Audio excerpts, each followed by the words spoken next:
Okay, everybody, let's welcome Jon Rahm, the captain of Legion 13. Welcome, Jon. I'm just going to start with, tell us about your very first round at a LIV golf event. Was it different? Did you enjoy it?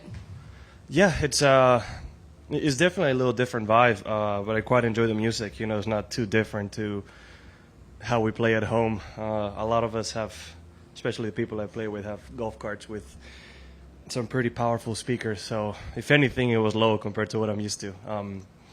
So yeah, it was great. Plus, I mean, I got paired with two of the nicest people you can be paired with, right? Taylor and Cam are extremely nice, and you know, to then add it all and have a really good round. Too bad the last two holes. You know, I feel like one of those bogeys, 17 was avoidable, 18 was just unfortunate, but it doesn't take away from how good I played those first 16 holes, right? It was nice to get off the jump, just get going and play good golf. So so far, I'll say it's a very successful start. Great. I know there's a lot of people here that want to ask you questions, so I'm going to kick it over. We'll start in English and then switch to Spanish. John, you've obviously played 1,000 rounds of golf, but were you at all nervous today starting out this new endeavor? And, obviously a lot of attention focused on you. Yeah. I could feel the pressure, but it's a good thing, right? It's weird. You do get to pick a song for the first tee, and I thought maybe it was going to help. I don't know if anything. It gave it a little bit more, the heartbeat went a little bit up just from hearing a song you like. I'm like, I don't know. I mean, I feel confident. It's almost added pressure that it's one of your favorite songs. And it helped because, man, I hit a great tee shot to start the day. But, yeah, I felt it, right? But after the tee shot and the second shot and making the putt, it, felt like I settled in pretty nicely. What about how you felt where your game was coming in? Were there any doubts at all? I mean, I think it's almost impossible to be 100% sure of how you're going to play, right? But I'm always confident that I can perform. And I think the tell for me was how I stroked the tee shots on 1 and 2. I mean, those two were picture-perfect drives. And to start like that was something that obviously gave me a lot of confidence for the rest of the day. Jon, you talked about the music. Was there a moment out there where you kind of took a step back and felt like, all right, this is a new chapter in my life. It's actually real. It's starting. No, I've been pretty aware of it the last few months. So I've been really eager to get the golf going. So it was just nice to actually compete and do what I'm supposed to do, right? Just be out there and playing golf. So no, I never really. It was maybe earlier in the week when all right, things are starting. You got teammates. Right, they're asking me questions. We're playing practice rounds together, right? So it was a little bit, maybe a Tuesday, Wednesday, Thursday feeling. Today, if anything, felt more like normal, right? Just it's time to work. And one last question for me: was there a time where you knew what Neiman was doing? When did you kind of realize that, hey, he's well, I didn't look at the scoreboard. I didn't see him early on, and then when I was 5 under and I saw I was tied for 4th, I was like, well, I was 5 under through 7, and I was 3rd. So I was like, okay, clearly everybody's going off. I think it was on 12 when he was 9 under. It was, okay, it's impressive, clearly. I mean, birdies are out there, but you have to play really good golf, and that he did. I mean, that's impressive. I could see 8, 9 under, but I would confidently say that I would have bet a lot of money against the 59 here this week just because of how narrow the fairways are, right? You can make really good swings. Like I can say a couple of really good swings that just didn't end up on the fairway, and then it's a toss-up in the rough, right? So I don't know what his stats were, but, well, he must have hit fairways or made a lot of putts. Whatever it is, it's a heck of a round. And, and what is it now? 23 LIV golf events. It's a 58 and a 59. It's pretty impressive. Hey, Jon, normally a 5 under would be a great start to a tournament, but when 12 under's up there now and you only have 2 rounds left to go catch him, does it add any extra pressure going into the next 2 rounds here, knowing that you don't have the full 3 for the 72 to go catch him? No. It's still a good round of golf. I mean, he played a historic round of golf, right? There's a difference. You still need 2 more rounds, right? So obviously we're going to have to approach 20 under par, and it's doable. I mean, I played a really good round today, right? If I cleaned up my finish a little bit, could have been a fantastic way to finish, but obviously I didn't, right? If anything, I'm thinking more about that, my finish, than Juaco did. But again, I think if the wind doesn't pick up, we're going to have to approach at 20 under, which, again, it's doable. Greens are in really good shape, and if you can put the ball in the fairway, you can give yourself chances. I think you only missed maybe 3 greens in regulation. What was working so well for you today with your approach shots? You know, I don't feel like I missed the fairway by a lot, so I was always close enough to the edge to where the rough wasn't the thickest. And from then on, you just need to manage. Hopefully, hit the right shot and keep it around the green. I feel like I hit a really fair share of fairways. It was towards the end where, you know, I didn't hit him on 16, 17, 18, but up until then, I feel like off the tee, it was really, really good. Last one for me, John. Did you at any point today check the leaderboard to see how Legion 13 was doing during your round? Yeah, it's funny. The first few times I was more interested in how the team was doing than myself, which was definitely something new. And I think Cam caught me looking. He said that. I was like, yeah, I mean, it's crazy how you might care more about the team than your individual, right? So, yeah, I obviously kept up, right? Obviously, there's 3 players that I want to see how they're doing.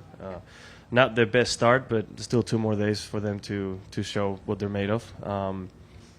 And even though it's still early, right? I mean, we get a barely turned professional player, and Kieran, who's now full time here, right? So it could be expected to have a little bit of a difficult start, but I feel like those 2 guys in Terrell at some point are going to surprise a lot of people. Absolutely. Maybe not Terrell because he's done it so many times, but those 2 guys might play a level of golf that, you know, that I know they can play, but maybe a lot of people haven't seen. Any other questions in English? English? Okay, we'll switch to Spanish. John, buenas tardes. ¿Qué se siente ser el chico nuevo aquí en el campo, ya jugando, y con Joaquín Niemann arriba? A ver, no me siento como el nuevo, la verdad. Al final, a ver, soy uno de los que somos 8 nuevos jugadores, pero cuando es de cara a la competición no me siento nuevo, ¿no? Al final el golf es golf, soy uno más y siempre tengo confianza de que puedo hacerlo bien, ¿no? Joaquín lo que ha hecho es increíble. A ver, yo un 59 ser es posible, pero no lo veía, ¿no? Incluso con el poco viento que hemos tenido. Así que qué gran final, qué gran vuelta de golf. Y bueno, se ha separado bastante, pero si lo ha hecho él, el resto podemos hacer algo. Igual no 59, pero 60 y pocas se puede hacer para acercarnos el resto de los días. Después de los primeros 18 hoyos, ¿cuáles consideras que son los cambios más importantes que tuvo el campo? Ya lo habías mencionado un poquito, pero ahora ya después de jugarlo. La gran diferencia es la época del año en la que jugamos. En noviembre llueve más, está un poco más húmedo, blando, no rueda. Los greens son mucho más asequibles. Es un poquito, en teoría más fácil, ¿no? Pero cuando las calles son estrechas, siempre va a ser difícil, pero sí que ruedan bastante. Si eres alguien que pega la bola, la pone en calle, sobre todo alguien como Joaquín que la pega bajita, puede rodar mucho y puedes en algunos hoyos tener golpes más fáciles que igual lo que hubieses tenido en noviembre. La gran diferencia son las calles, ¿no? Lo estrechas que están. Cuando vine la última vez no recuerdo que fuese tan estrecho como ahora. La del hoyo 12 casi ni existe, parece que son 2 metros de calle nada más. Y eso es lo que es la diferencia, ¿no? Quitando a un jugador hoy, el resto yo creo que se nota un poco. La media de los golpes quitando a un jugador se nota, ¿no? Más que nada por eso, por lo estrecho que es la calle, sin el viento. Rami, ya hablaste de las calles muy cerradas, pero desde las cuerdas también las banderas se veían muy escondidas, muy en las esquinas. ¿Sí estaban tan complicadas como se veían? Son greens pequeños, así que a nada que la muevas un poco va a estar en la esquina. Es así, es simple. No ha habido ninguna bandera que yo dijese que estuviese muy complicada. No, la del 17 es difícil, la del 12 igual sí que estaba ahí muy esquinada, pero el resto no hubiese dicho que había así algo que llamase la atención mucho. John, me gustaría que nos contaras un poco el inicio de esta nueva etapa emocionalmente, cómo ha sido, ¿no? Ese hoyo y luego qué diferencias, lo has contestado antes en inglés, pero para poner la respuesta en español, ¿qué diferencias has notado si has notado algo que evidentemente poco habrá sido? A ver, el ambiente es muy diferente, ¿no? Al final tienes la música, tienes un poco el caos así de práctica, ¿no? De calentamiento antes de jugar. Pero yo creo que es un poco el sentimiento en general lo que es la liga, ¿no? Yo creo que hay muchos jugadores que están mucho más relajados y se nota, es digamos un poco más positivo, más parecido a lo que sentimos en la Ryder como equipo, ¿no? Que igual es lo que es la gran diferencia.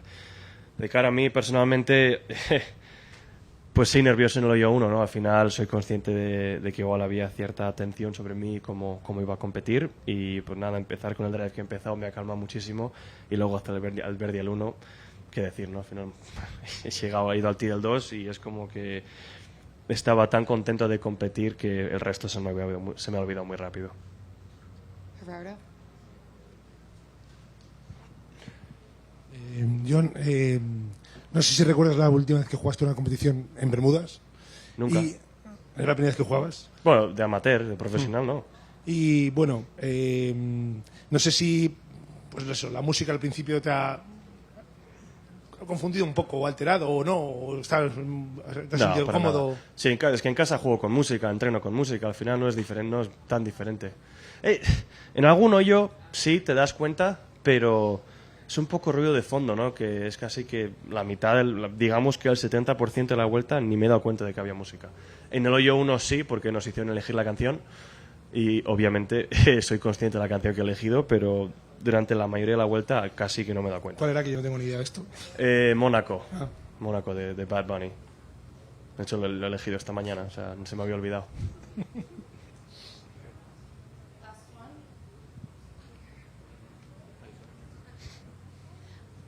Hola, Marisol de El Economista. Con toda la experiencia que ya tienes, ¿cómo has preparado o aprendido a estudiar los campos? Y de alguna forma ¿puedes predecir cómo te va a ir después de estudiarlos? Es difícil, predecir es complicado. Nunca se me ha dado bien porque yo tampoco, no es que tenga un plan, ¿no? Yo llego al tee y decido lo que voy a hacer en ese momento, depende de cómo me encuentre ese día, ¿no? Así que es difícil predecir. Hay muchas veces que digo, esto va a ser dificilísimo y luego acaban haciendo muy pocos golpes, ¿no? Así que no, me cuesta predecir, pero bueno, yo creo que con tantos años de amateur en la universidad en los que tienes simplemente una vuelta para aprender un campo de golf, ahora como profesional cuando tengo 2 o 3 es un poco más fácil, ¿no? Al final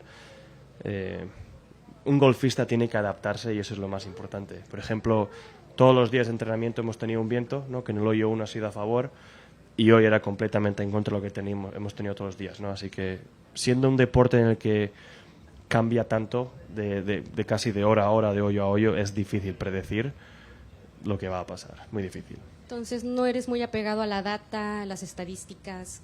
No, pero no, la verdad que hay muchas veces que las estadísticas, la información dicen que igual hay que pegar, digamos, cierto golpe de salida, pero te puedo decir que si yo estoy convencido de cómo estoy jugando muy cómodo, seguramente pegue el palo más largo que pueda, ¿no? Al final, cada uno, las estadísticas, todo depende de cómo uno se encuentre y de las situaciones, ¿no? Porque hay veces que el viento y la posición de la bandera cambian mucho. Ok, gracias. Nada. Thank you, Jon. Good luck tomorrow. Thank you.